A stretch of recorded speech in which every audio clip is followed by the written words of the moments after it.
Okay, okay.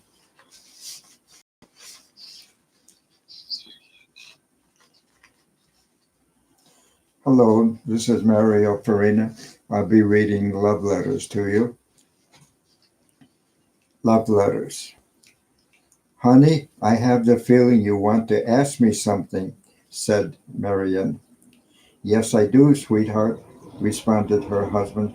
Nothing earth shaking. Would this be a convenient time? Certainly, hon, she responded. It was a Saturday morning, about 7:30. Daniel and Marian Carp were still in bed. They were on their backs naked under the blue light coverlet, their bodies touching. Daniel had his right arm around her shoulders. Sweetheart, I accidentally came across something that's been bothering me. Several letters. I wasn't snooping, just looking for a tie clip. I wasn't hiding them, she said softly. I knew you would see them eventually and ask. There were 14. Darling, you were married before? No, Dan and I were in love and planning to be married. I was looking forward to the day when I would be changing my name from Mrs. Marion Carp to Mrs. Daniel Pacer. He died before this could happen. Then I met you. That was about 2 years ago. His first his first name was the same as mine. Yes, I'm sure that was not a coincidence. He was a lot like you. I still think a lot about him. To me, he's Dan. You're Daniel. Dear, you're still in love with him? The simplest answer to that, hun, is yes. I know all this is a jumble to you right now, and you have a lot of questions.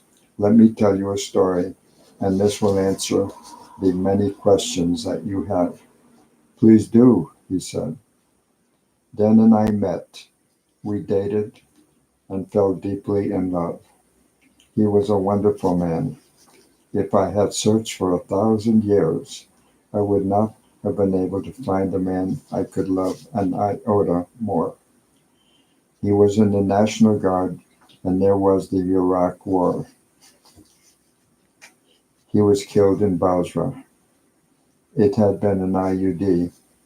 All they found was a single dog tag with burn marks on it. It was sent to me by the War Department.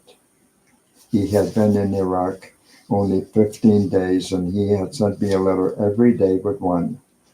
Today, all I have of him are those letters and a single dog tag. She continued. He died on July 6th. It was a Monday.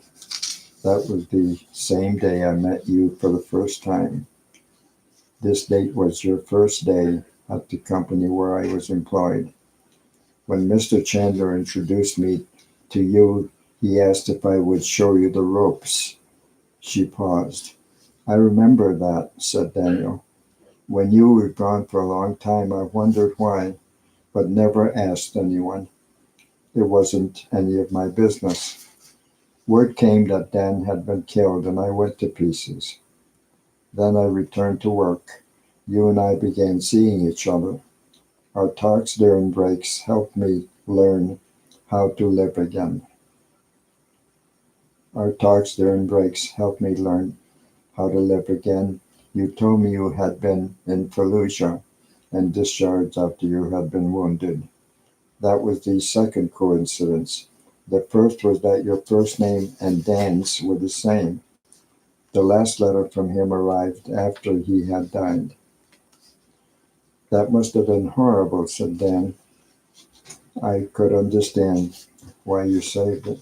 I saved all his letters, Marian said. While I was grieving, I read them over and over, many times. I memorized the contents of each one. The words in them became engraved on my heart, but I stopped reading them when I realized that I must begin living again. You came back to work. Yes, and you and I began to know each other better. Slowly, I began to understand something that had not been clear to me. Dan had sent you to me. Odd. Then Daniel asked, do you mean literally? Why would you think that? Dear, you're so much like him. You're thoughtful and kind like him. You stand and move like him. You smile like him and even think as he did. There are times when I could swear you are the incarnation of him. But though I loved him more than life itself, I have come to love you even more. Dear one, said Daniel, you don't need to tell me more. I understand how you feel about Dan. I never met him in the rock, but believe if I had, I would have loved him as much as you do. Suddenly he stopped talking and stared into space. Alarmed, Marian cried out, Darling, is there anything wrong? No, I just thought about something, he responded. What did you say Dan's last name was? Pacer, she said. Why? When you were out of work, I received a plain envelope in the mail at home. There was no address on it. In it was a single army dog tag, wrapped in tissue paper. It had burn marks on it. It had the name Daniel S. Pacer on it. This was to be the second of the pair of dog tags service people wear as identification. It probably matches the one you have. Oh, darling, she uttered. His middle name was Samuel. He did send you to me. This was his way of telling us this. There's more, Dan suddenly exclaimed. Look, you were to become Mrs. Daniel Pacer. Instead, you became Mrs. Daniel Carp. The two last names are anagrams of each other. They consist of the same letters. That's the end of the story.